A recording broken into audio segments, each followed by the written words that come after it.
আসসালামু আলাইকুম রহমতুল্লাহ। প্রিয় দর্শক, আমার এই ভিডিওতে আপনাদের স্বাগতম।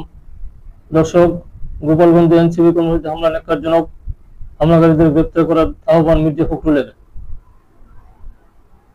গোপালগঞ্জে জাতীয় নাগরিক পার্টির এনসিবি কর্মসূচিতে হামলার ঘটনায় গভীর উদ্বেগ জানিয়েছেন বিএনপির মহাসচিব মির্জা ফখরুল ইসলাম আলমগীর। হামলাকারী দুষ্কৃতকারীদের অবিলম্বে গ্রেপ্তার ও দৃষ্টান্তমূলক শাস্তির আহ্বান জানিয়েছেন তিনি।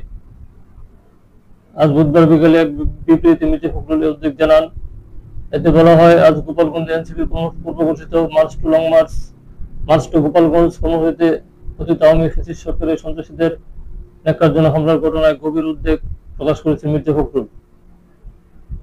বিএনপির মহাসচিব বলেন, ছাত্র জনতার আন্দোলনে আওয়ামী স্বৈরাচারী শাসক গোষ্ঠীর পতনের পর দুষ্কৃতিকারীরা আবারও দেশে অস্থিতিশীল পরিস্থিতি সৃষ্টি সহ নৈরাজ্যের মাধ্যমে ফায়দা হাসিলের অপতরতা লিপ্ত হয়েছে।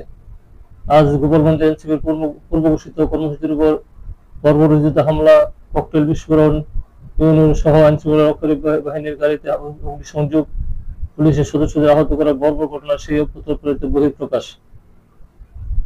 আইনশৃঙ্খলা পরিস্থিতি চরম অবনতির কারণে আওয়ামী দোসরেরা মরণ কবর দিয়ে অন্তর্বর্তী সরকারকে বেকায়দায় ফেলে কায়দা লুটতে দেশে অরাজক পরিস্থিতি সৃষ্টির জন্য এখন মাথা চাড়া দিয়ে উঠেছে বলে বিবৃতি উল্লেখ করেন মির্জা ফখরুল।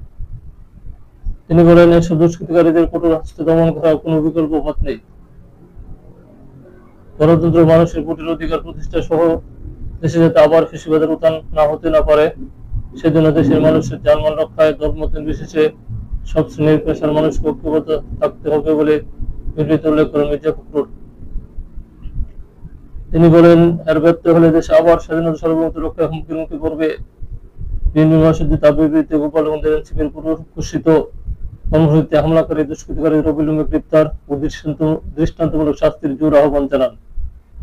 তিনি আহত পুলিশ সদস্যদের আশু ও সুস্থতা কামনা করেন। ভালো থাকবেন। আল্লাহ হাফেজ।